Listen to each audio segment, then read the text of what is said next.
أعوذ بالله من الشيطان الرجيم. بسم الله الرحمن الرحيم.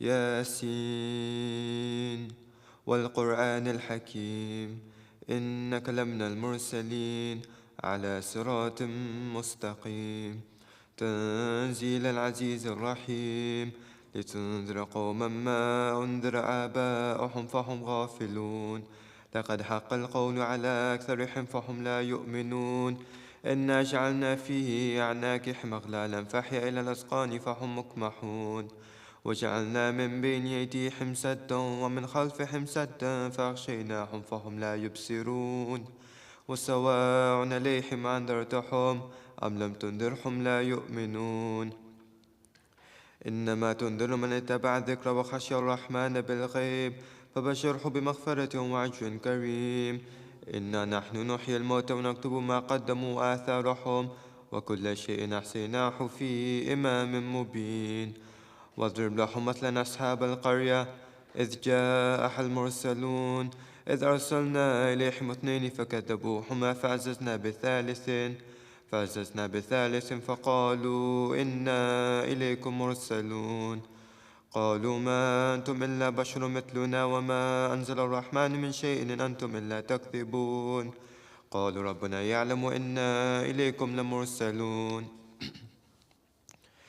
وما علينا إلا البلاغ المبين قالوا إنا تطيرنا بكم لئن لم تنتهوا لنرجمنكم وليمسنكم منا عذاب أليم قالوا طائركم معكم أئن ذكرتم بل أنتم قوم مسرفون وجاء من أقصى المدينة رجل يسعى قال يا قوم اتبعوا المرسلين اتبعوا من لا يسألكم أجرا وهم مهتدون وما لي لا أعبد الذي فطرني وإليه ترجعون أتخذ من دونه آلهة إن يردن الرحمن بضر لا تغني عني شفاعتهم شيئا ولا ينقذون إني إذا لفي ضلال مبين إني آمنت بربكم فاسمعون قيل ادخل الجنة قال يا ليت قومي يعلمون بما غفر لي ربي وجعلني من المكرمين وما أنزلنا على قومه من بعده من جند من السماء وما كنا منزلين إن كانت إلا صيحة واحدة فإذا هم خامدون يا حسرة على العباد ما يأتيهم من رسول إلا كانوا به يستهزئون ألم يركم أهلكنا قبلهم من القرون أنهم إليهم لا يرجعون وإن كل لما جميع لدينا محضرون وآية لهم الأرض الميتة أحييناها وأخرجنا منها حبا فمنه يأكلون وجعلنا فيها جنات من نخيل وأعناب وفجرنا فيها من العيون ليأكلوا من ثمره وما عملته أيديهم أفلا يشكرون سبحان الذي خلق الأزواج كلها مما تنبت الأرض من أنفسهم ومما لا يعلمون وآية لهم الليل نسلخ منه النهار فإذا هم مظلمون والشمس تجري لمستقر لها ذلك تقدير العزيز العليم والقمر قدرناه منازل حتى عاد كالعرجون القديم لا شمس ينبغي لها أن تدرك القمر ولا الليل سابق النهار وكل في فلك يسبحون وآية لهم أنا حملنا ذريتهم في الفلك المشحون وخلقنا لهم من مثله ما يركبون وإن نشأ نغرقهم فلا سويق لهم ولا هم ينقذون إلا رحمة منا ومتاعا إلى حين وإذا قيل لهم اتقوا ما بين أيديكم وما خلفكم لعلكم ترحمون وما تأتيهم من آية من آيات ربهم إلا كانوا عنها معرضين وإذا قيل لهم انفقوا مما رزقكم الله قال الذين كفروا للذين آمنوا ونطعم من لو يشاء الله أطعمه إن أنتم إلا في ضلال مبين ويقولون متى هذا الوعد إن كنتم صادقين ما ينظرون إلا صيحة واحدة تأخذهم وهم يخصمون فلا يستطيعون توصية ولا إلى أهلهم يرجعون ونفخ في السور فإذا هم من الأجداث إلى ربهم ينسلون قالوا يا ويلنا من بعثنا من مرقدنا هذا ما وعد الرحمن وصدق المرسلون إن كانت إلا صيحة واحدة فإذا هم جميع لدينا محضرون فاليوم لا تظلم نفس شيئا ولا تجزون إلا ما كنتم تعملون إن أصحاب الجنة اليوم في شغل فاكحون هم وأزواجهم في ظلال على الأرائك متكئون لهم فيها فاكهة ولهم ما يدعون سلام قولا من رب رحيم وامتازوا اليوم أيها المجرمون ألم أحد إليكم يا بني آدم أن لا تعبدوا الشيطان إنه لكم عدو مبين وأن اعبدوني هذا صراط مستقيم ولقد أضل منكم جبلا كثيرا أفلم تكونوا تعقلون هذه جهنم التي كنتم توعدون اصلوها اليوم بما كنتم تكفرون اليوم نختم على أفواههم وتكلمنا أيديهم وتشهد رجلهم بما كانوا يكسبون ولو نشاء لطمسنا على أعينهم فاستبقوا الصراط فأنى يبصرون ولو نشاء لمسخناهم على مكانتهم فما استطاعوا مضيا ولا يرجعون ومن نعمره ننكسه في الخلق أفلا يعقلون وما علمناه الشعر ما ينبغي له إن هو إلا ذكر وقرآن مبين لينذر من كان حيا ويحق القول على الكافرين أولم يروا أنا خلقنا لهم مما عملت أيدينا أنعاما فهم لها مالكون وذللناها لهم فمنها ركوبهم ومنها يأكلون ولهم فيها منافع ومشارب أفلا يشكرون واتخذوا من دون الله آلهة لعلهم ينصرون لا يستطيعون نصرهم وهم لهم جند محضرون فلا يحزنك قولهم إنا نعلم ما يسرون وما يعلنون أولم يرى الإنسان أنا خلقناه من نطفة فإذا هو خصيم مبين وضرب لنا مثلا ونسي خلقه قال من يحيي العظام وهي رميم قل يحييها الذي ينشأها أول مرة وهو بكل خلق عليم الذي جعل لكم من الشجر الأخضر نارا فإذا أنتم منه توقدون أوليس الذي خلق السماوات والأرض بقادر على أن يخلق مثلهم بلى وهو الخلاق العليم إنما أمره إذا أراد شيئا أن يقول له كن فيكون فسبحان الذي بيده ملكوت كل شيء وإليه ترجعون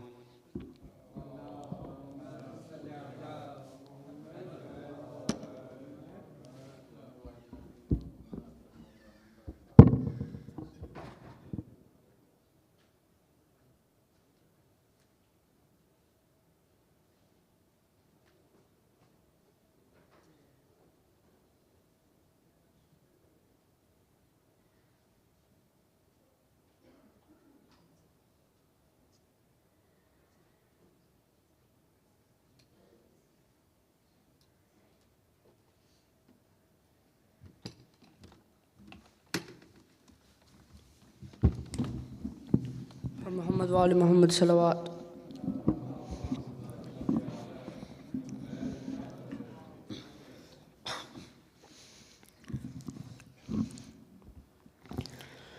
हाय ज़ैनब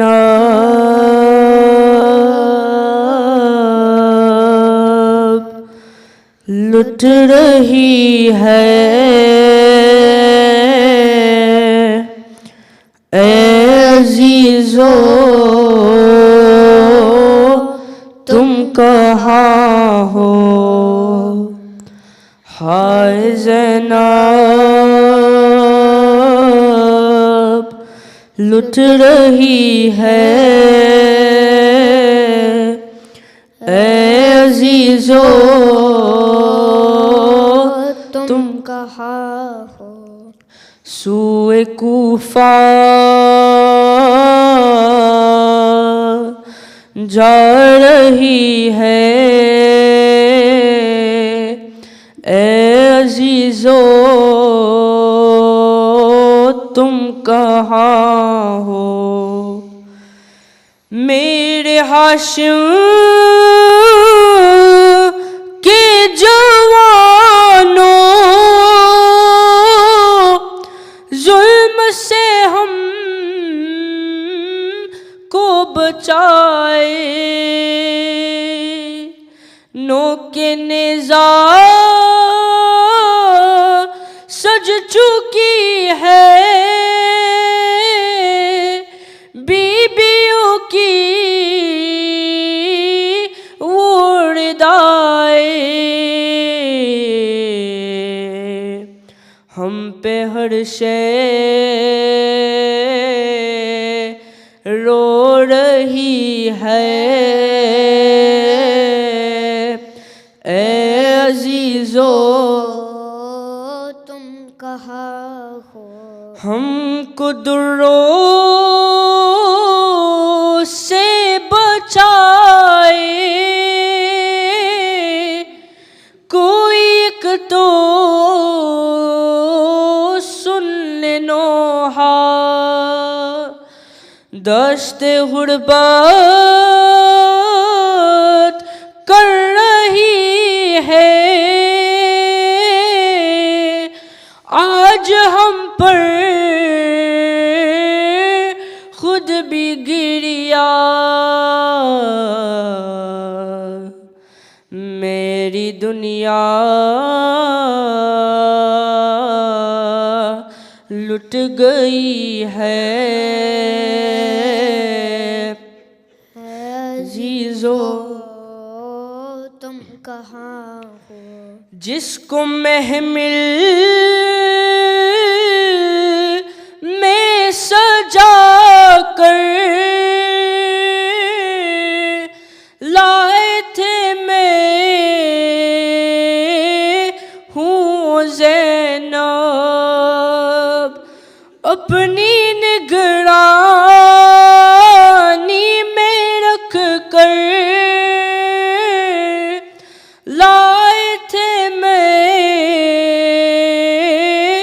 हूँ ज़ैनब,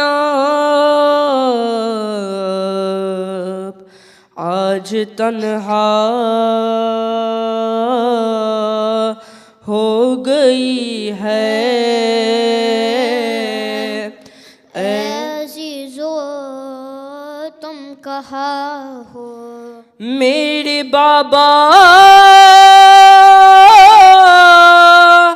मेरे बाबा शिमर मुझको है डराता, सूए मक्तल रोके देती है सदा मेरी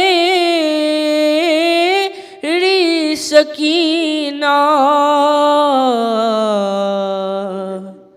खाक पे सो ना सकी है। अजीजो तुम कहाँ हो, बेक जावा ऊँटों पे है आलता वाह हुसैना, हाथ बांधे कैद होकर जा रहे हैं वाह गरीबा, आज ज़हरा रो रही है। अजीजो तुम कहाँ हो, हाय ज़ैनब लुट रही है। अजीजो तुम कहाँ हो। मोहम्मद वाले मोहम्मद सल्लल्लाहु।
أعوذ بالله من الشيطان الرجيم. بسم الله الرحمن الرحيم. الحمد لله رب العالمين، والصلاة والسلام على أشرف الأنبياء والمرسلين، سيدنا ونبينا وحبيب قلوبنا والشفيع لذنوبنا وطبيب نفوسنا أبي القاسم محمد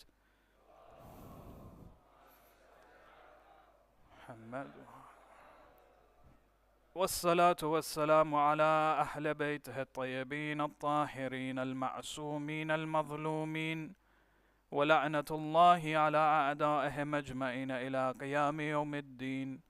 وفقنا الله وإياكم بعلم وعمل صالح إن شاء الله، بذكر الصلاة على محمد وآل محمد.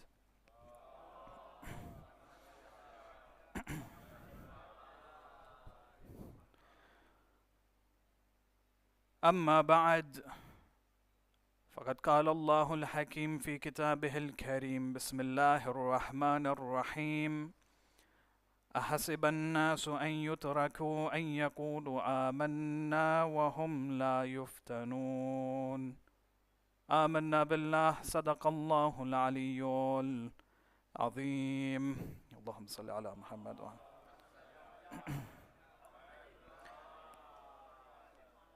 Respected elders, brothers and sisters, Assalamu alaikum wa rahmatullahi wa barakatuh. When we examine the word fitna within the Quran, you'll find that the concept of fitna has been used in a number of different places.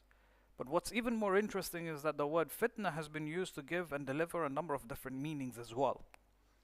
So if you were to translate the word fitna, for example, into English, it would mean something like dissension, something that brings about imbalance or disunity within the community. Fitna, when you look at it, the term or the technical term of it, anything that creates an imbalance within society, whether it be within your own personal lives, whether it be in a community as small as MKSI Leicester, for example, whether it be in society, whether it be on a political level, or even on a social level, economic insecurities and imbalances, all of this comes under the terminology of fitna.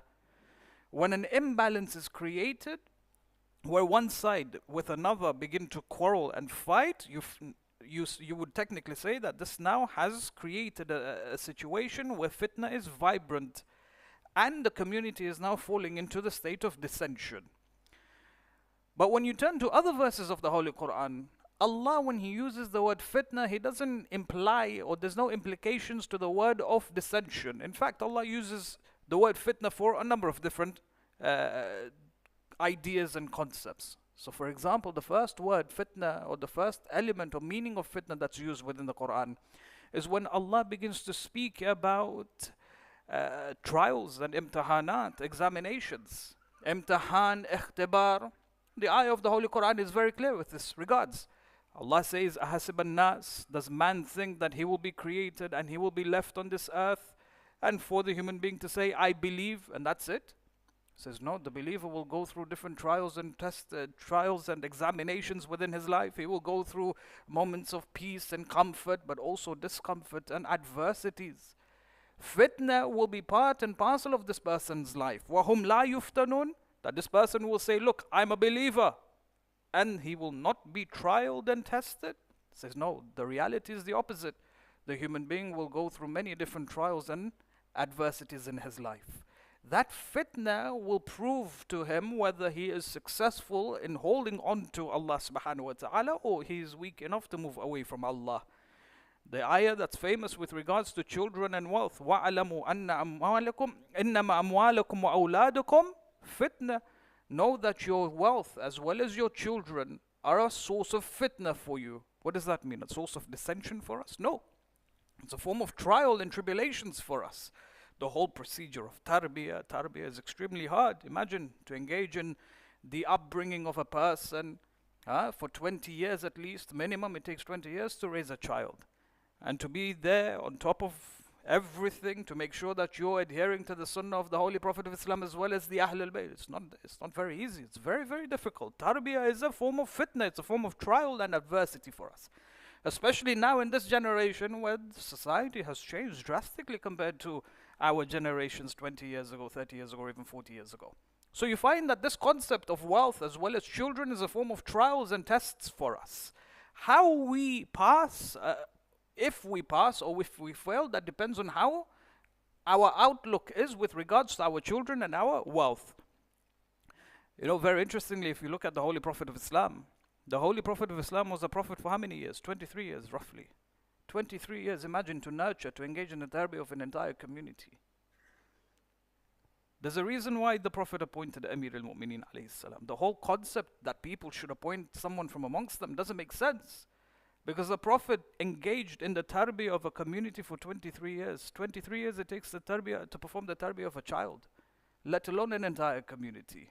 The Prophet had to leave someone behind to actually look after and take on the responsibilities that he was no longer, or he was releasing himself from, through obviously his passing and so on and so forth.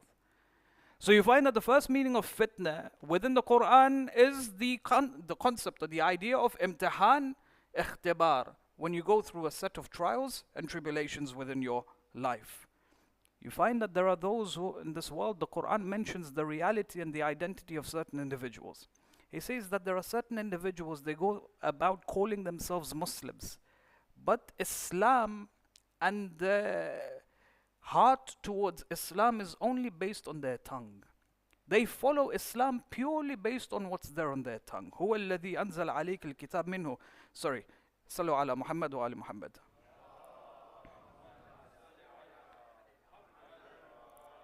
He says that these individuals, their Islam is based on harf, is based on the words that they mention.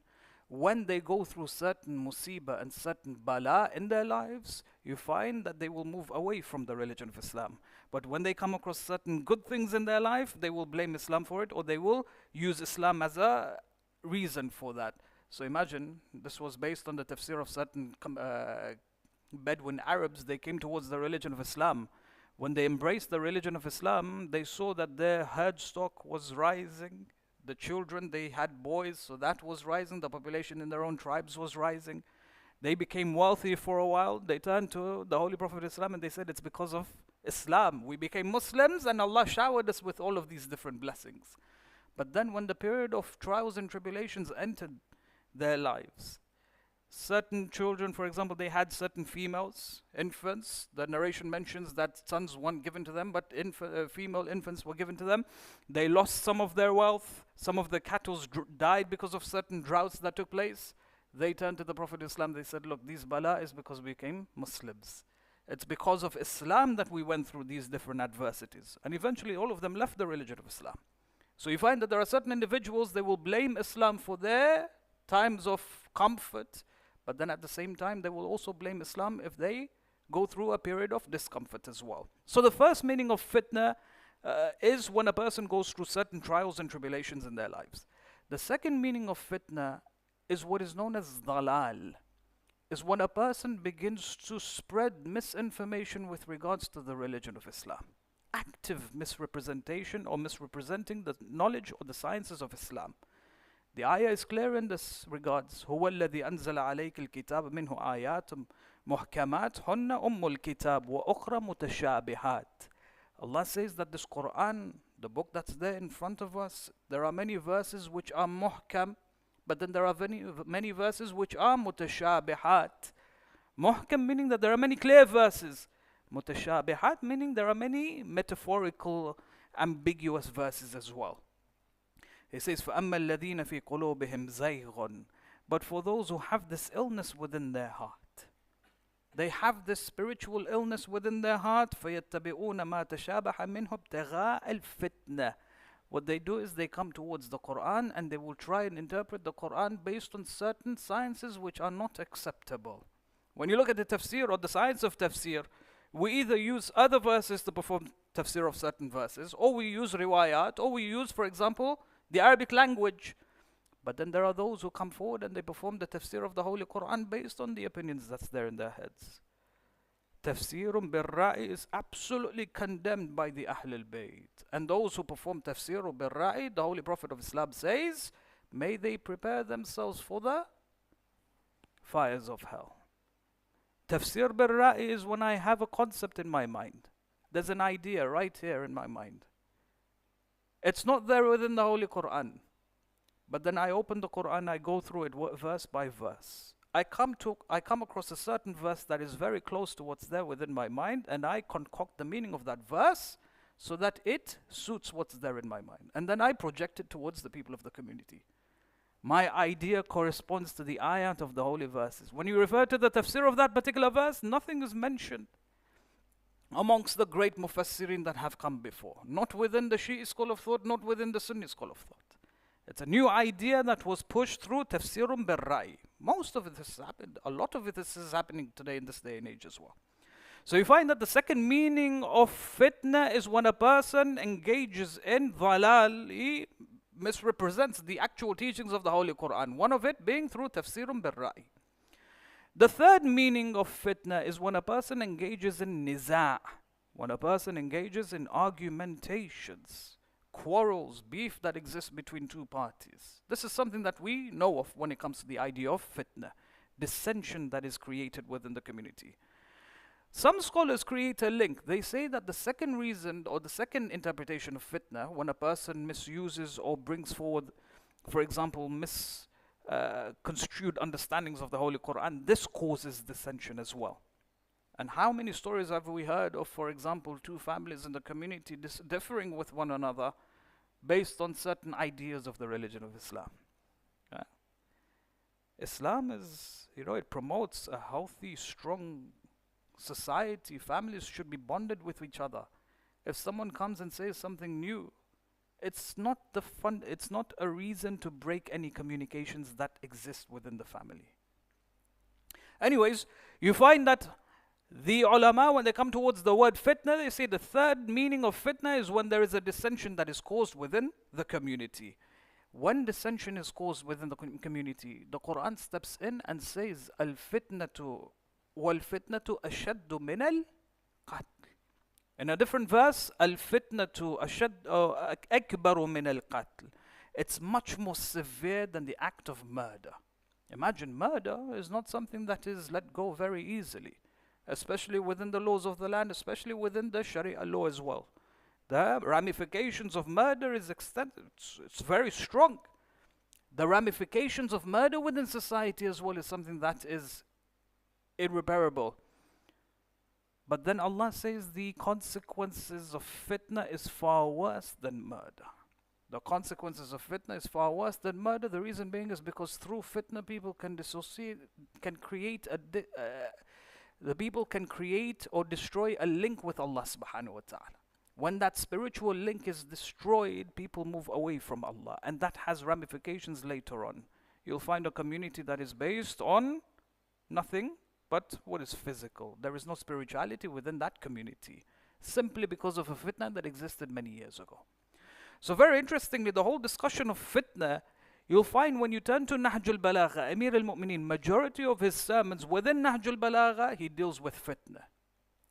The reason being is because the 5 years he was the caliph, the amount of fitna that he witnessed in his communities was so ripened that this was the major topic that he began to discuss openly with the people. Fitna, fitna, fitna, fitna. You find, for example, when he speaks about the sources of fitna, beautifully he talks about the causes of fitna. He says one of the most severe causes of fitna, he says, Ya ayyuhan nas innama bad'ul fitna. Indeed, one of the only reasons why fitna increases or begins within a community is ahwa'un tuttaba', is because a person follows his own desires. That's the only reason, according to Amir al-Mu'mineen alayhi salam. He says this is the reason why fitna exists within the community. It is because the people follow their own desires. If people are not capable of controlling their desires and their whims, naturally fitna is a consequence. Now when you look at this particular hadith, ittiba'ul ahwa, there are two dimensions to this particular discussion. Ittiba'ul ahwa, one of the interpretations is that a person will focus on the physical world to meet his needs. And the second is that no, sometimes the human being wants to cater for his other needs, but he does not do so properly. He turns to the physical world again. So let me explain these two. The first is the human being focuses on the physical world, the material world, to enhance or to satiate his needs. The Quran approaches this concept very clearly, multiple times. It says that you as a human being, you have a certain identity. There is a certain makeup behind your creation. You have been made in a specific way. You have two dimensions to your creation. You have the physical as well as the spiritual. Allah says it clearly in the Holy Quran, الَّذِينَ يُؤْمِنُونَ بِالْغَيْبِ, that there is a reality behind this physical reality. If you and I were to just focus on the physical and abandon our spirituality, then you realize that there is an imbalance that is created within our own lives. Physically, yes, we have the body. We have certain needs for the body. Eating, drinking, exercising, looking after our physical reality. At the same time, there is the spiritual self. Just as how the body has certain needs, the spiritual being has needs as well. The ruh of the body, or the ruh of the human being, has needs as well. Do I refer to the needs of the soul the same way as the needs of the body? No. The needs of the body are one thing, the needs of the soul are a different thing. What are the needs of the soul? Allah makes it clear in the Holy Quran. وَعَبُدْ رَبَّكَ حَتَّى يَأْتِيَكَ الْيَقِينَ. Worship your Lord until death approaches you. Death, ibadah, is one of the fuel for the soul of the human being. So salah, zakat, sadaqah, sawm, ziyarah, all of this feeds our spiritual wellness. There are two needs that we have to cater for, the physical as well as the spiritual. If we neglect the spiritual and focus only on the physical, Amir al-Mu'mineen alayhi salam says this is ittaba'ul ahwa. This is you focusing on the material, neglecting the spiritual. Now, unfortunately, the worldview that's developed in this day and age, you find that there is a movement, the new atheistic movement. What's the helm of their movement? There is no physical or there is no spirituality behind this physical world. There is no reality behind this physical material world. So you find that children from a very young age, they grow up to believe, they're indoctrinated with the belief that there is nothing beyond the physical world. That's why you have so much problems today. Mental issues, spiritual issues, identity crisis, this crisis, that crisis. Why? Because people focus on the material so much, they have forgotten the spiritual identities. They have forgotten the spiritual identities. Very interestingly, nowadays people are turning towards spirituality to try and find answers to many of their problems. Islam focuses on this from the very beginning. Create a balance within your life and Allah will look after you. But the moment you focus on one more than the other, then naturally an imbalance is created and you'll be faced with all of these different challenges. From a second perspective, you realize that no, people realize that there's a vacuum inside of them. You see, when you have people who are focusing entirely on the physical, they realize that, hold on a second, all of these physical access that I have, it's not bringing any happiness to me. It's not making me happy. It's not making me any more fruitful. So what happens? They go into a crisis mode and they try and find answers from elsewhere. Sallu ala Muhammad wa ala Muhammad.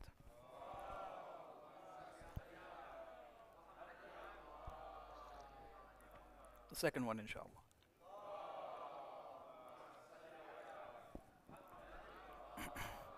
So from one perspective, you'll find that the human being focuses only on the physical, he neglects the spiritual. On the second hand, you'll find that the human being focuses on the physical to try and meet his spiritual needs. So that's the first problem that takes place within our societies. The second is, you realize that people, unfortunately, they develop the wrong worldview. As I mentioned, the worldview being that there is only the physical world. Now there's a dichotomy that exists here. When you look at the need of the human being, there's a specific need that we have, that each and every one of us share, and that is the need to seek perfection.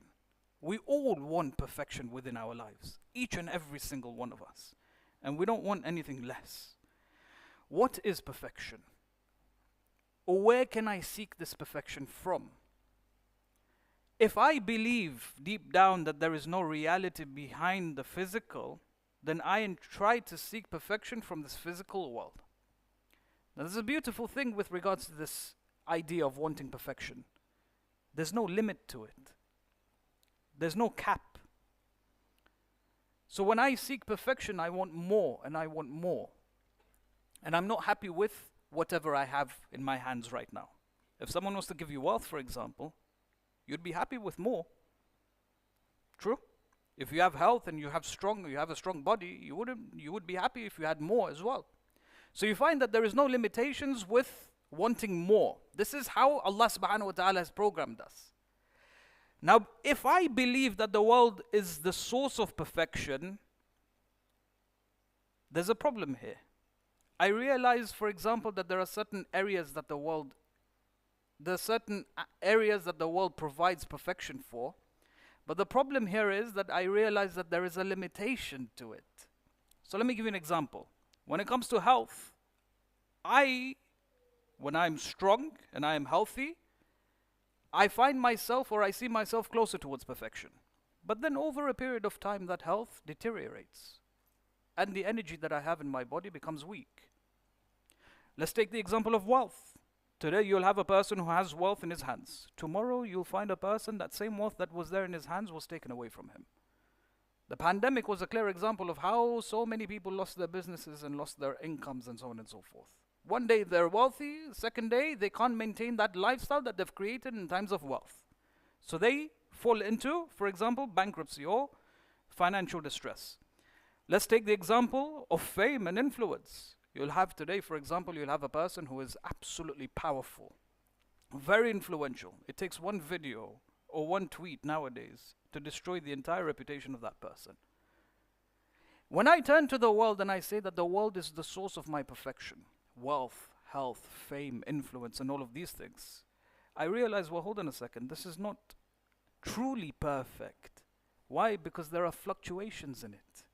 If a person is perfect and has reached the stages of perfection, it means that he is now perfect. He can't fall from perfection. Whereas I see people who are wealthy, they enter the state of poverty. So wealth is not a source of perfection. When I look at fame, today someone is famous, next day he is forgotten. So fame is not a source of perfection. When I look at health, for example, I realize that health again fluctuates, so it's not a source of perfection. The idea being is that this need, the fitrah that Allah has given each and every one of us is programmed to seek out perfection. But the world cannot give us that perfection. Why? Because the world is limited, it fluctuates. So I cannot turn to the world to seek perfection. Remember, this perfection that I am seeking for has to be unlimited. The world cannot give me unlimited manifestations of perfection. The only thing that can give me perfection is Allah subhanahu wa ta'ala. Because Allah in itself, in His essence, is infinite. Allah in His essence is unlimited. You find that if a person wants perfection, as long as that link is created with Allah subhanahu wa ta'ala, this person will have perfection given to him in this life. Wealth, fame, health, all of these are false illusions of perfection. And this is something that we need to establish within our minds. So Amir al-Mu'mineen alayhi salam makes it clear. He says, Bad'ul fitan, the source of fitna is when a person follows his desires. Ittaba'ul ahwa. And we have many examples of this in history. The Battle of Jamal. Why does the Battle of Jamal take place? They say that Talha and Zubair, they came towards Imam alayhi salam. They supported the Imam after the assassination of Uthman ibn Affan. They said, you're the best person for the caliphate. The Imam alayhi salam becomes the caliph, but deep down in the back of their minds, they wanted the Imam to make them the governors of Basra and Kufa. When the Imam established his Khilafah, he made it clear to them, Basra and Kufa will not come into your hands. You're not the best person for the job. Their hearts were broken, so to speak. One day they came towards the Imam alayhi salam. They said, look, we're going towards Mecca. We'll go for Umrah and then we'll come back. The Imam turns to them and he says, Iltamas ad-du'a. But I know exactly why you're going towards Mecca. He says you're going towards Mecca not for Umrah, but you have different intentions. The Battle of Jamal takes place, up to 25,000 casualties. That was the ramification of the Battle of Jamal. Imagine the consequences that has within society. the poverty that is created.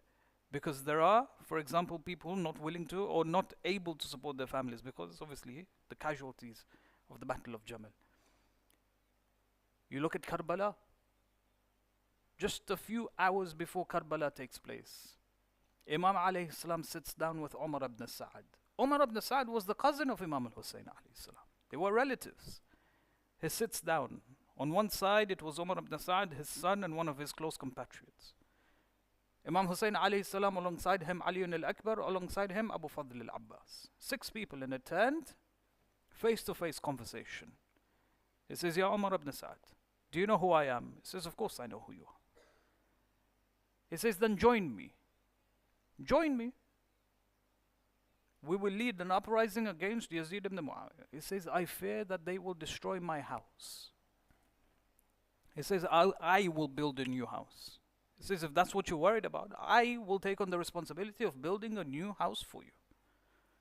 He says, no, but my house has a good farmland, and it has a good number of acres, and it provides an income for me, and so on and so forth. The Imam says, I will create a farmland for you. I will make sure that I will give you a house to your standards, to your needs. He says, no, but they might target my family, my children, they might kill them. It's not something that I'm willing to go through. The Imam says, I will guarantee safety for your family. And then finally he says, you know what? You can't give me the governorship of Ray. You can't give me Ray. That's not in your power. The Imam, when he hears this, he says, you will never seek Ray. As in, you will never get Ray in your hands. It will never come in your hands. In fact, on your deathbed, on your bed, they will come and they will slaughter you. And that's exactly what happened. When Umar ibn Sa'ad went back to Ibn Ziyad kind of played a fool of him. He said, what Ray? He says, is this something that we wrote down? Is this something that we signed on paper? Where's that piece of paper? He was abandoned by Ibn Ziyad. The people of Kufa began to spit at him, for example, for killing Abu Abdullah alayhi salam, and so on and so forth. 5 years later, he was slaughtered in his own bed. The love for the world, ittiba'ul ahwa. When you follow your whims and desires for seeking perfection from the world has a very beautiful sunnah of creating illusion that it can provide perfection. But the world always disappoints. And this is the message of the Imams of the Ahl al-Bayt alayhim as-salam. Sallu ala Muhammad wa ala Muhammad.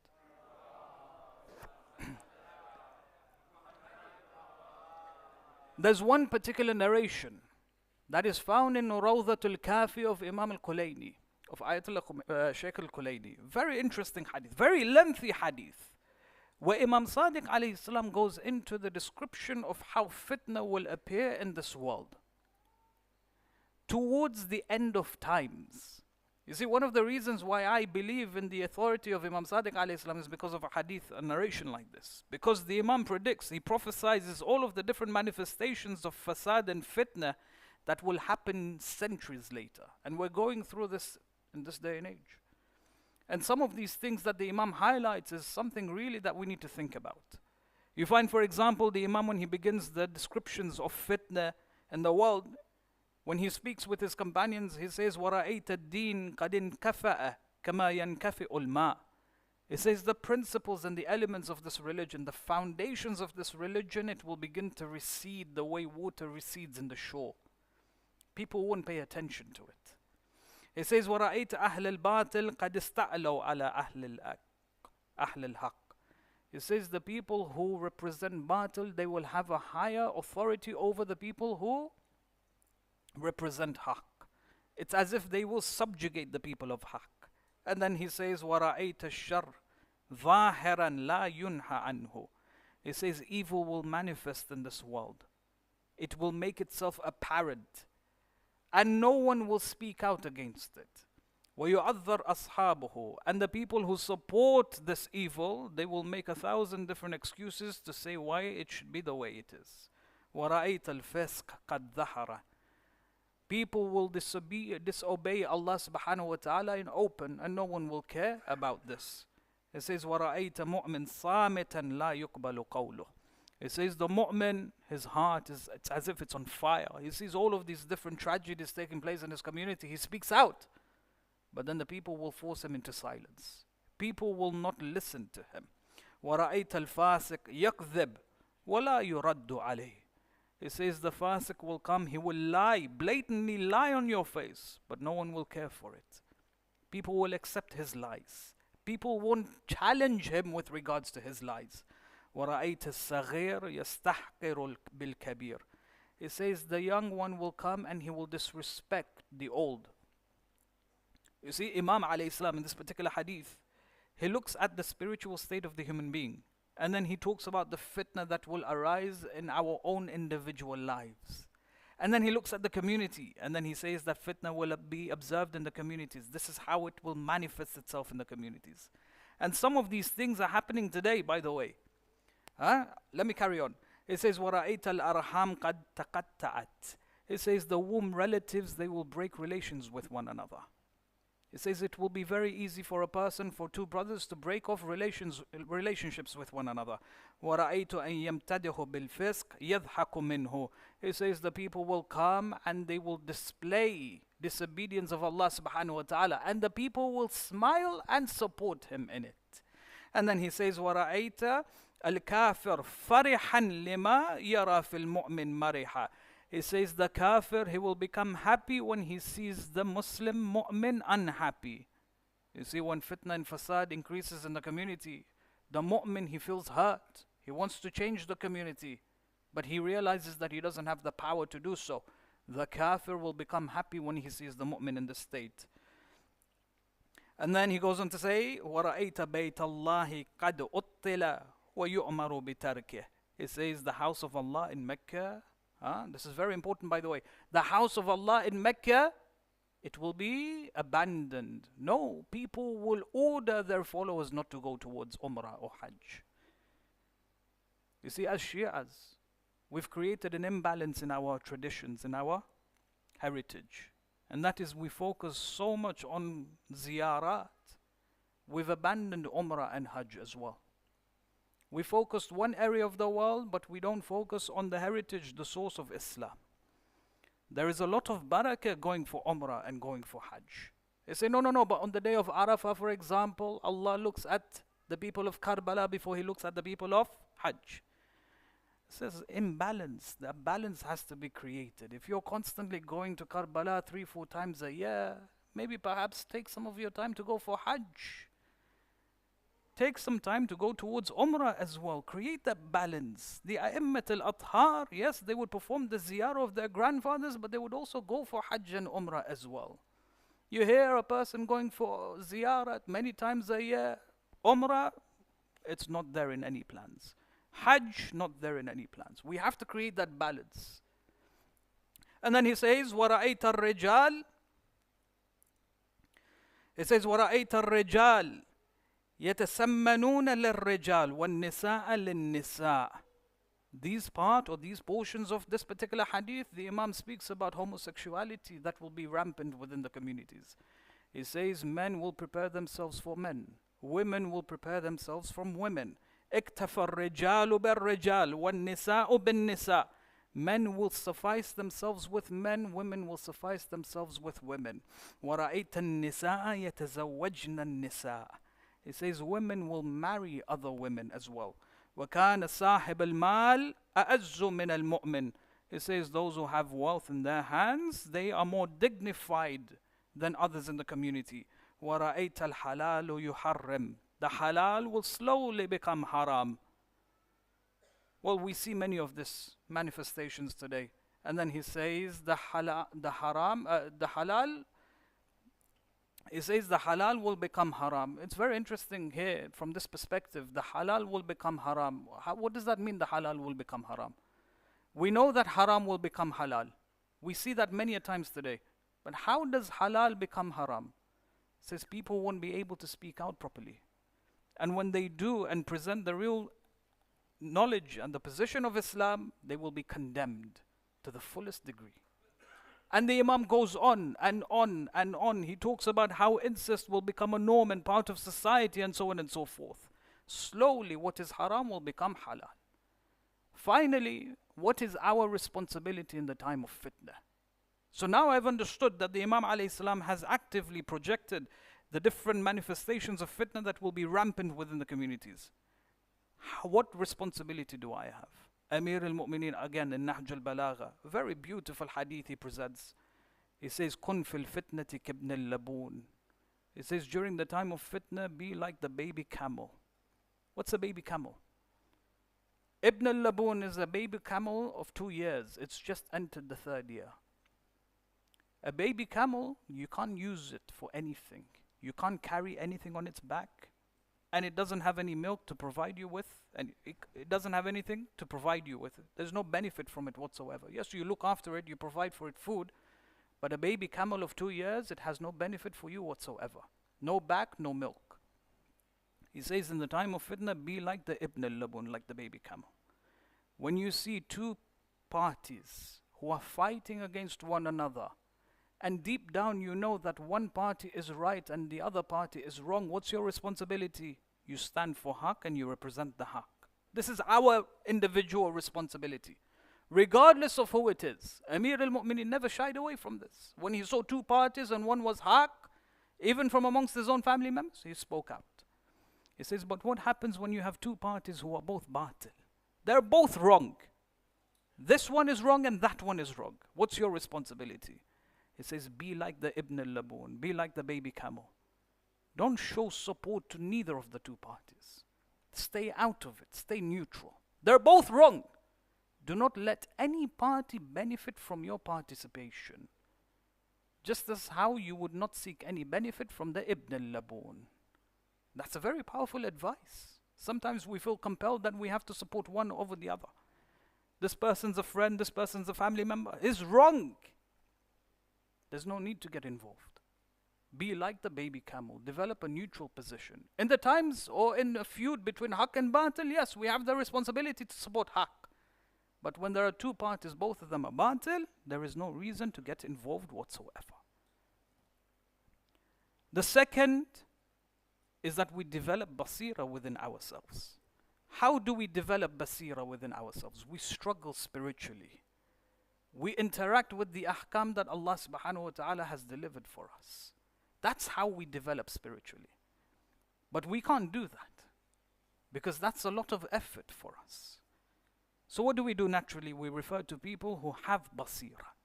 We refer to scholars who have this gift of having foresightedness. They can filter through haqq and batil that exists within the communities.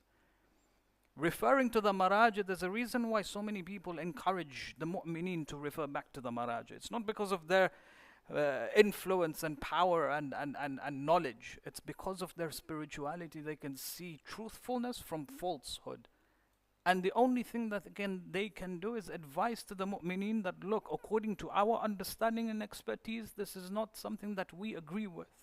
Or this is something that we agree with. But then that is within our shoulders to take on their words or to disregard them.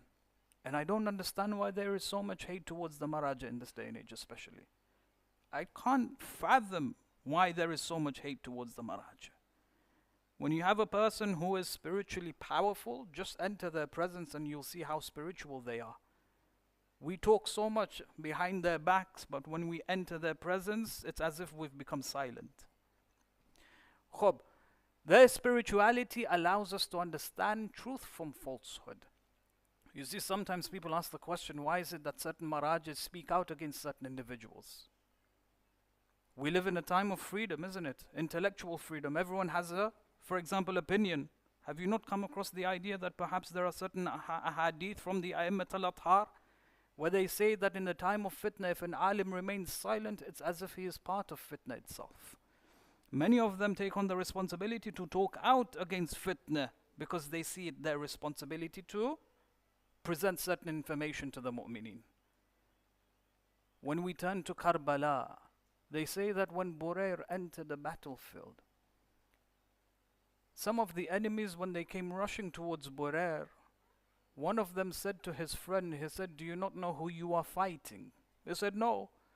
He said, Wallah tuqatiluna ahl al-basair. You are fighting those individuals who have foresightedness. So this is beautiful that even the enemies in Kerbala recognized who the companions of Abi Abdullah alayhi salam were. And yet they went ahead and did what they did. تقاتلون أهل البصائر. You are fighting those people who have foresightedness. Only 72 were alongside Abi Abdullah alayhi salam. That's the helm, that's the peak of foresightedness. They filtered all of the rubbish that existed in their time, and yet they stood alongside Abu Abdullah alayhi salam. When Burair fought, they struck him and they slaughtered him. They say that the killer of Burair, when he brought back the head in a box, he entered his home, he said to his wife, he said, "Oh my wife, I've brought something into the house greater than gold and silver." She said, "My husband, tell me, what did you bring?" He opens the box. When she sees the head of Burair, كان يقرأ القرآن في جامع الكوفة. He used to be someone who used to teach Quran to the people and the children in Kufa. When she saw the head of Burair, she fell on her knees. She said, "Wallah, husbands bring back gold and silver for their wives. You've brought back the head of a scholar who taught all of us how to recite the Quran. Wallah, from this day you will not hear a word from me." This was Burair. And then you have other examples of, for example, Habib ibn Madahir, again a scholar of Kufa. Then you had, for example, Muslim ibn Awsaja, and so on and so forth. On the 12th of Muharram, the Bedouins nearby, the Bani Asad, when they came back towards the battlefield, they saw the bodies of the martyrs. They said that we prepared the janazah for these martyrs one after another until a young man came towards us. We thought that this young man was a Bedouin from the Arabs. He came towards us and helped us identify the bodies. He helped us dig the graves. He helped us bury the bodies at specific places. We don't know who this person was. They say that when Imam as-Sajjad alayhi salam came back to Kerbala, he helped prepare the janazah of the bodies. Then the Bedouins, they say that when he came towards this one particular body, he fell on his knees and he began crying and lamenting and wailing. He placed his hands underneath this body. Bismillah wa billahi wa ala millati rasulillah ma sha Allah la hawla wa la quwwata illa Billah al-Ali al-Azim. They say just by him wailing and lamenting, even us, our hearts began to shake. We came towards him, we said, "Oh young man, allow us to help you bury this body." He said, "Wallah, no one will bury this body except me. I will lower this body into the grave."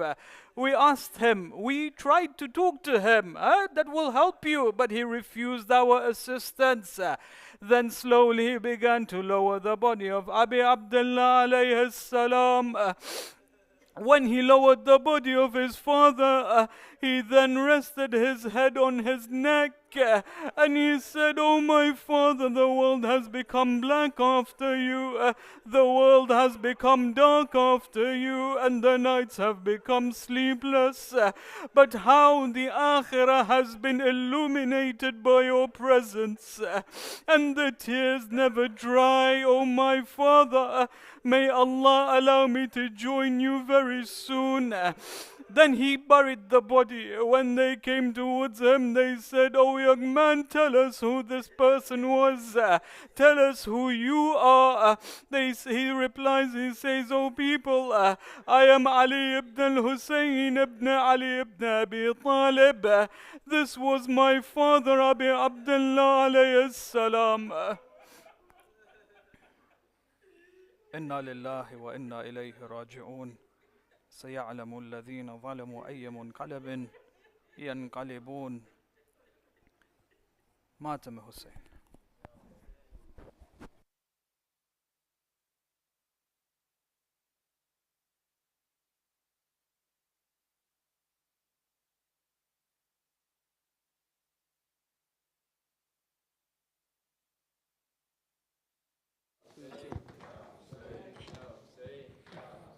Ya Husayn, Ya Husayn, Ya Husayn.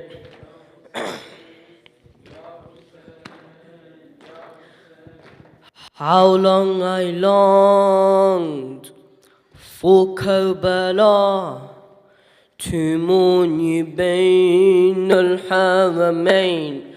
How long I longed for Kerbala to mourn you bain al-Haramain. As soon as I reach you, I'll wail and beseech you, Bain al-Haramain, so don't you blame me if I go crazy when Zainab raised me, Sakina trained me, mourning for Husayn, Salar Zainab, Amir Husayn, ونعم العمير ونعم العمير صلاة زينب مير حسين ونعم العمير ونعم العمير صلاة زينب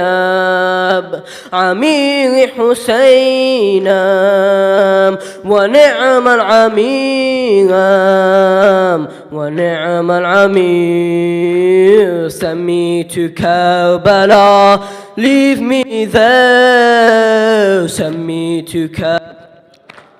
leave me there سميت كربلا leave me there leave me there سميت كربلا leave me there سميت كربلا leave me there سميت كربلا leave me there leave me with Husayn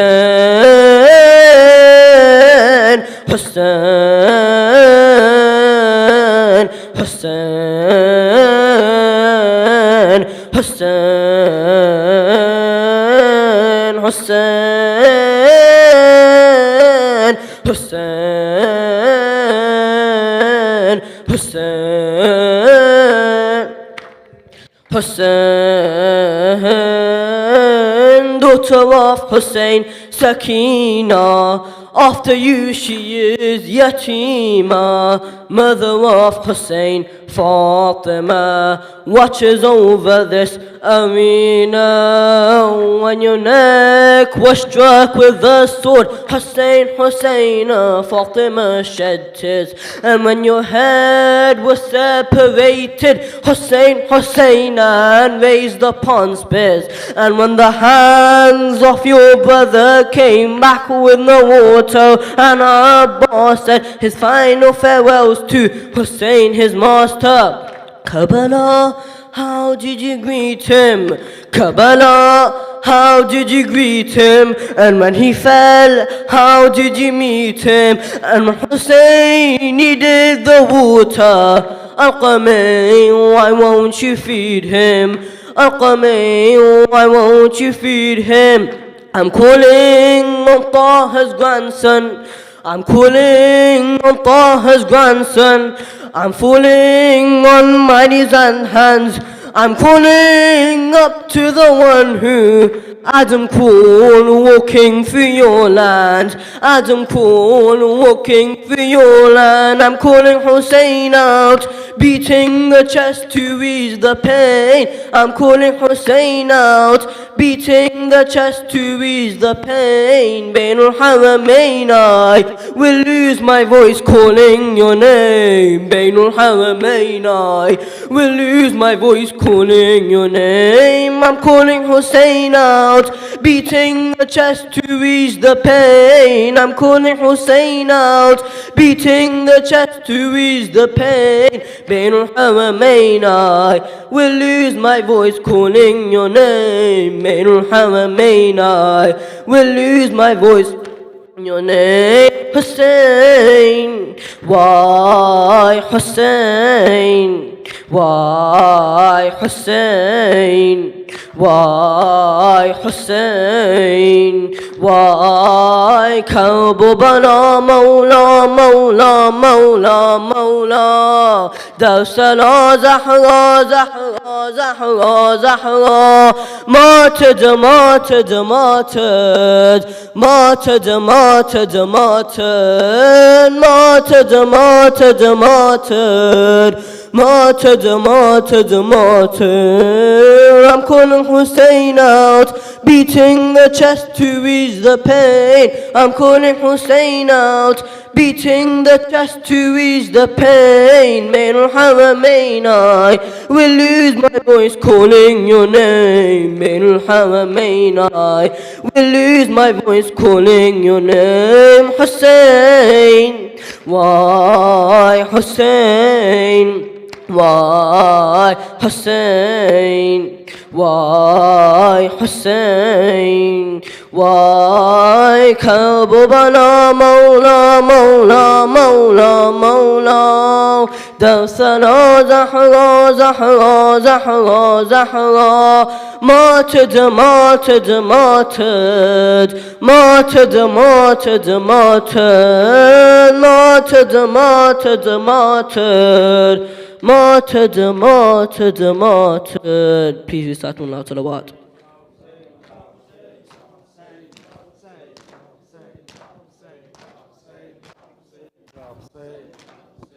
اللهم صل. السلام عليك يا أبا عبد الله. السلام عليك يا ابن رسول الله.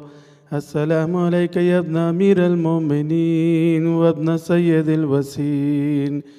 السلام عليك يا ابن فاطمة الزهراء سيدة نساء العالمين. السلام عليك يا أبا الفضل العباس ابن أمير المؤمنين. السلام عليك يا شهداء كربلاء جميعا ورحمة الله وبركاته. السلام عليك مولى وابن مولى. السلام عليك يا غريب الغرباء. السلام عليك يا سلطان أبا الحسن علي بن موسى الرضا. كن شفينا وشفي والدينا في يوم الجزاء. السلام عليكم ورحمة الله وبركاته. السلام عليك مولانا يا صاحب العصر والزمان. ألمان ألمان ألمان من فتنة الزمان. السلام عليك يا شريك القرآن. السلام عليك يا خليفة الرحمن. السلام عليك يا إمام الإنس والجان. عجل الله تعالى فرجك وشهل الله تعالى مخرجك وظهورك وجعلنا من أنصارك وأعوانك ورحمة الله وبركاته. بسم الله الرحمن الرحيم. اللهم كن لوليك الحجة ابن الحسن صلواتك عليه وعلى آبائه في هذه الساعة وفي كل ساعة وليا وحافظا وقائدا وناصرا ودليلا وأينا حتى تسكنه أرزك طوعا وتمتعه فيها طويلا. اللهم صل. فاتحة.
أعوذ بالله من الشيطان الرجيم بسم الله الرحمن الرحيم إن الله وملائكته يصلون على النبي يا أيها الذين آمنوا صلوا عليه وسلموا تسليما اللهم صل على محمد وآل محمد سبحان الله والحمد لله ولا إله إلا الله والله أكبر ولله الحمد الله أكبر الله أكبر الله أكبر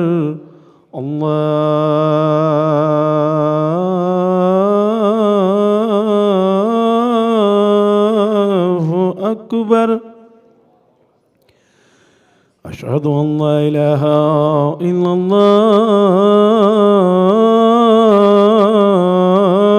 الله أشهد أن لا إله إلا الله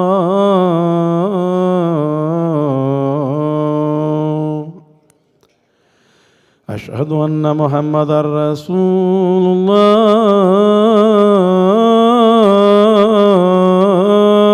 الله اللهم صل على محمد وآل محمد أشهد أن محمدا رسول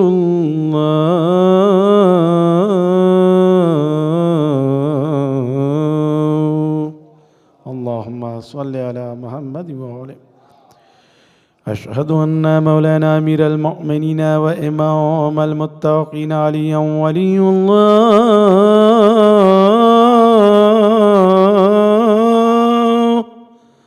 اللهم صل على محمد وآل محمد أشهد أن مولانا أمير المؤمنين وأولاده المعصومين حجج الله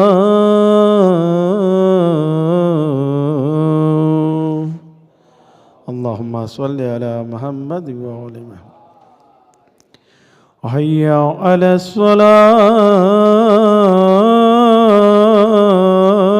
الصلاة حي على الصلاة حي على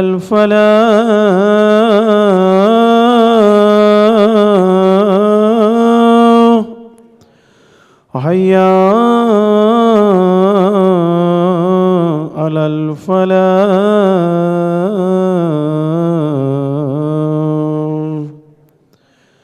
حي على خير الأمل حي على خير العمل الله أكبر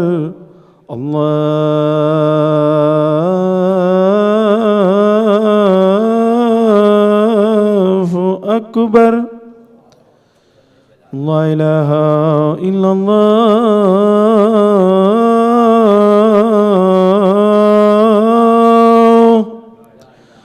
لا إله إلا الله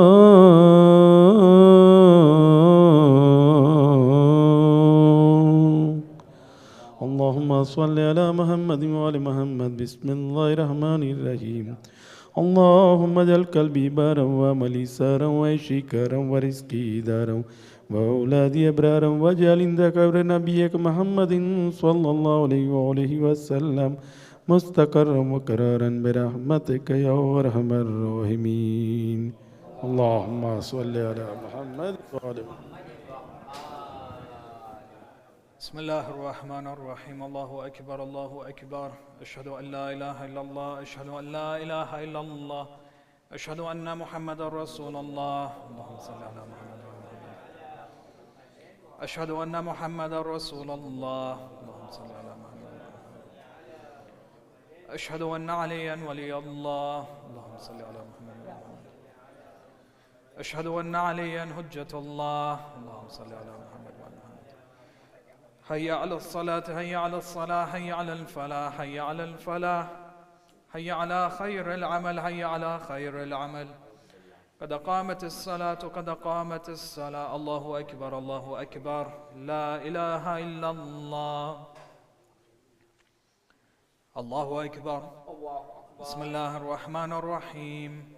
الحمد لله رب العالمين، الرحمن الرحيم، مالك يوم الدين. إياك نعبد وإياك نستعين.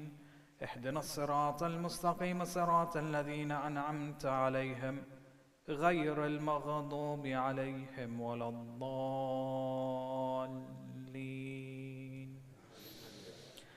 بسم الله الرحمن الرحيم. إنا أنزلناه في ليلة القدر، وما أدراك ما ليلة القدر. ليلة القدر خير من 1000 شهر. تنزل الملائكة والروح فيها بإذن ربهم من كل أمر. سلام هي حتى مطلع الفجر. الله أكبر. سبحان ربي العظيم وبحمد ربي. صل على محمد وآل محمد. سمع الله لمن حمده. الله أكبر. سبحان ربي الأعلى وبحمد. اللهم صل على محمد وآل محمد. الله أكبر. استغفر الله ربي وأتوب إليه. الله أكبر. سبحان ربي الأعلى وبحمد. اللهم صل على محمد وآل محمد. الله أكبر. بحول الله وقوته.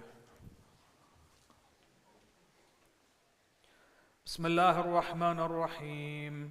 الحمد لله رب العالمين، الرحمن الرحيم، مالك يوم الدين. إياك نعبد وإياك نستعين. اهدنا الصراط المستقيم، صراط الذين أنعمت عليهم غير المغضوب عليهم ولا الضالين.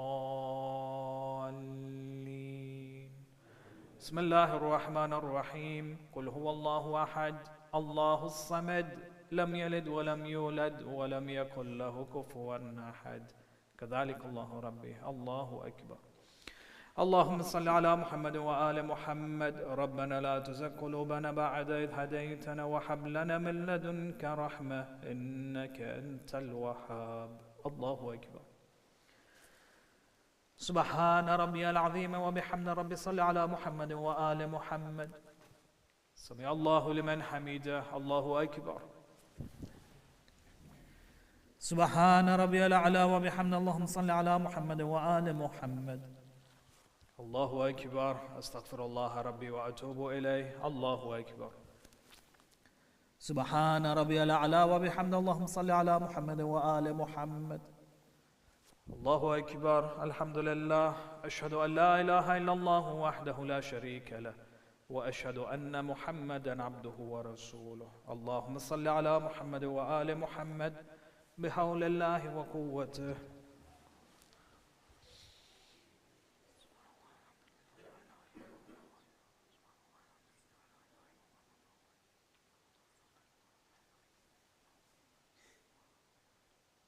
الله أكبر. سبحان ربي العظيم وبحمد ربي. صل على محمد وآل محمد. سمع الله لمن حمده. الله أكبر. سبحان ربي الأعلى وبحمد. اللهم صل على محمد وآل محمد. الله أكبر. أستغفر الله ربي وأتوب إليه. الله أكبر. سبحان ربي الأعلى وبحمده. اللهم صل على محمد وآل محمد وعجل فرجهم. الله أكبر. الحمد لله. أشهد أن لا إله إلا الله وحده لا شريك له، وأشهد أن محمدا عبده ورسوله. اللهم صل على محمد وآل محمد.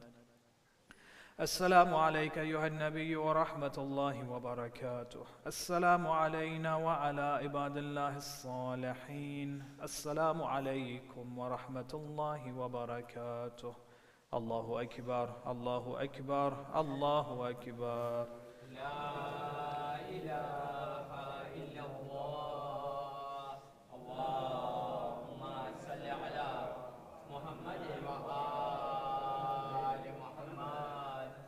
اللهم صل على محمد وآل محمد.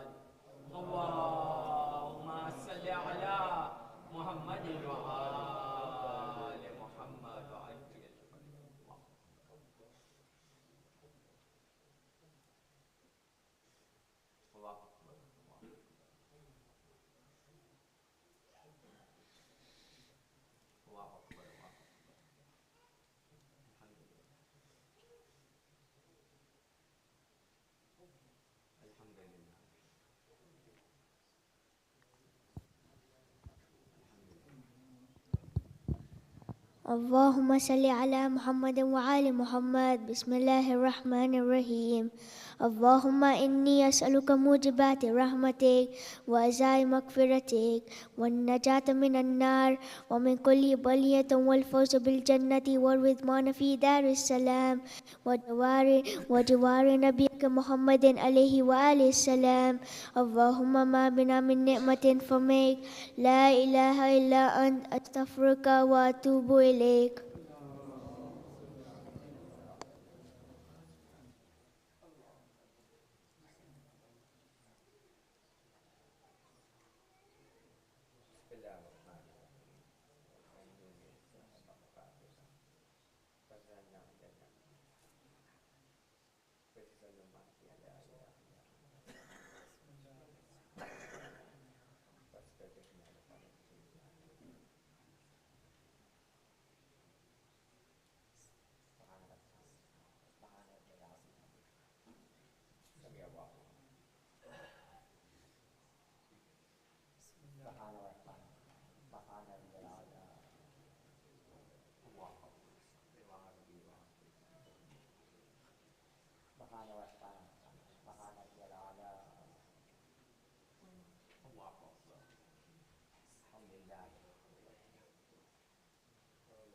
بسم الله الرحمن الرحيم.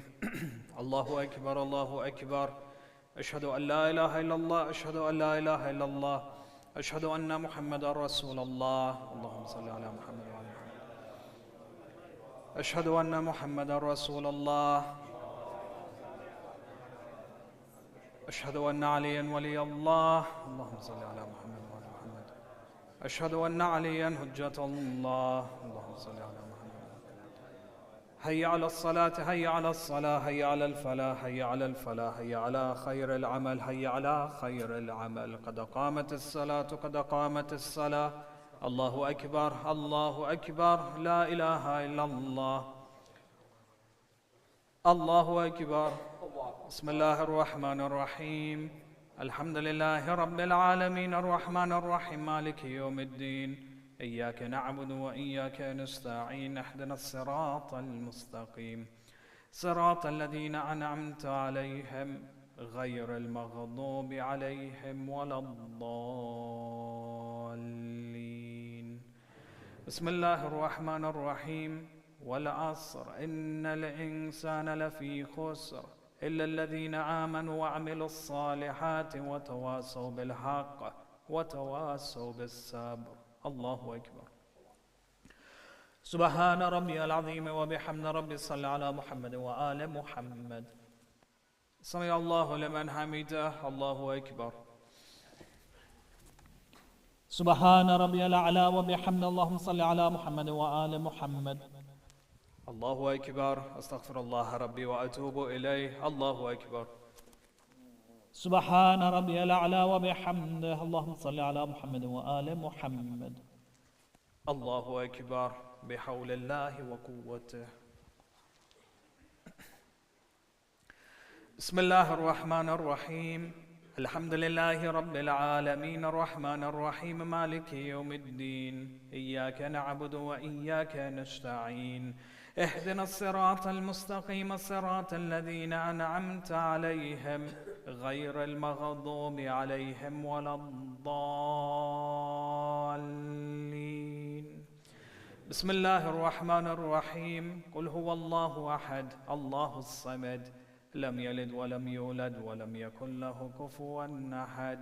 كذلك الله ربي. الله أكبر.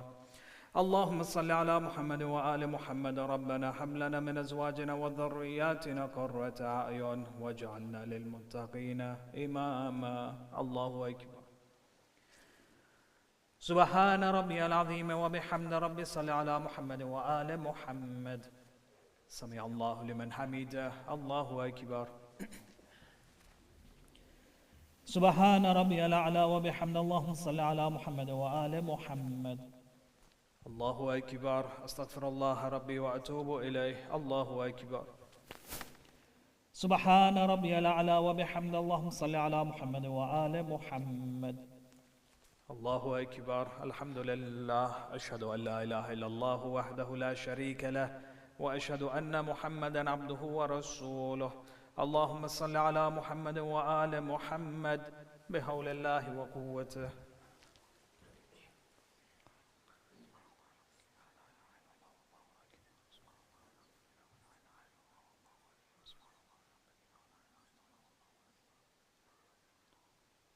الله أكبر.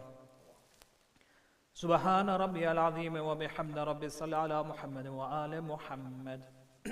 سمع الله لمن حمده. الله أكبر. سبحان ربي الأعلى وبحمد. اللهم صل على محمد وآل محمد. الله أكبر. أستغفر الله ربي وأتوب إليه. الله أكبر. سبحان ربي الأعلى وبحمده. اللهم صل على محمد وآل محمد. الله أكبر بحول الله وقوته.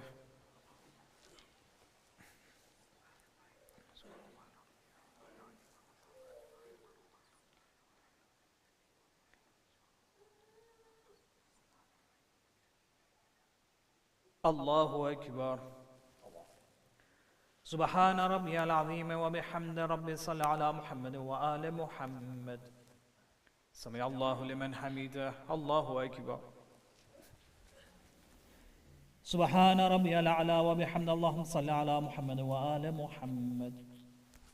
الله أكبر. أستغفر الله ربي وأتوب إليه. الله أكبر. سبحان ربي الأعلى وبحمده. اللهم صل على محمد وآل محمد وعجل فرجهم وفرجنا بك يا كريم. الله أكبر. الحمد لله. أشهد أن لا إله إلا الله وحده لا شريك له وأشهد أن محمدا عبده ورسوله. اللهم صل على محمد وآل محمد.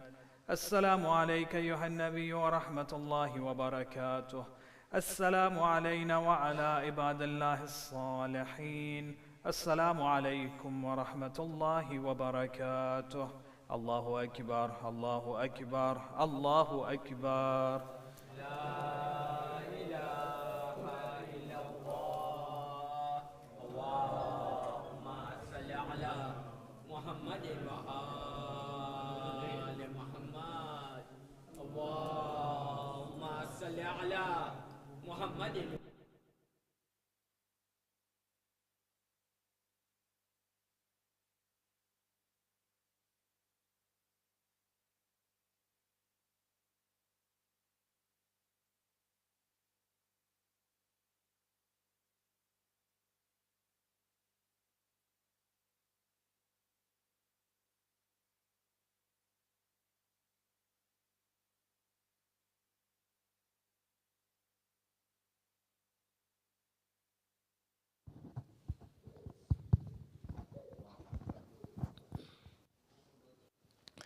بسم الله الرحمن الرحيم.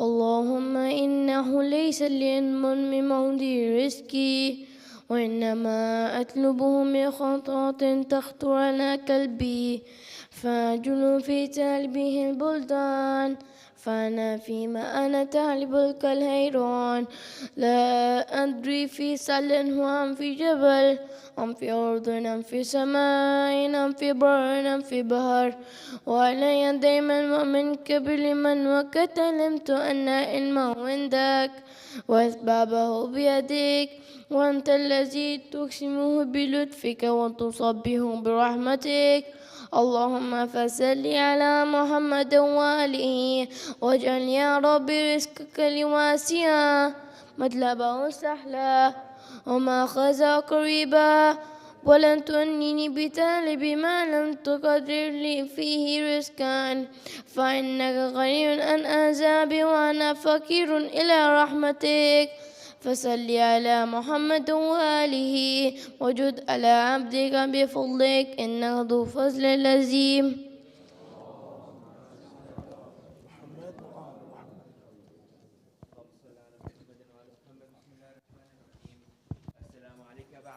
السلام عليك ابن رسول الله، السلام عليك ابن أمير المؤمنين وابن سيد الوصيين، السلام عليك ابن فاطمة الزهراء سيدة النساء العالمين، السلام عليك يا ابن خديجة الكبرى ورحمة الله وبركاته، السلام عليك يا غريب الغرباء، السلام عليك يا معين الضعفاء والفقراء، السلام عليك يا شمس الشموس، السلام عليك يا أنيس النفوس، السلام عليك يا مدفون بأرض توس الراضي بالقدر والقضاء سيدنا ومولانا علي بن موسى الرضا ورحمة الله وبركاته. السلام عليك يا صاحب العصر والزمان، الأمان الأمان الأمان من فتنة الزمان. السلام عليك يا شريك القرآن، السلام عليك يا خليفة الرحمن، السلام عليك يا إمام الإنس والجان. عجل الله تعالى فرجك وسهل الله مخرجك وظهورك، وجعلنا من أصحابك وشيعتك ومحبيك وزوارك والمستشهدين بين يديك ورحمة الله وبركاته.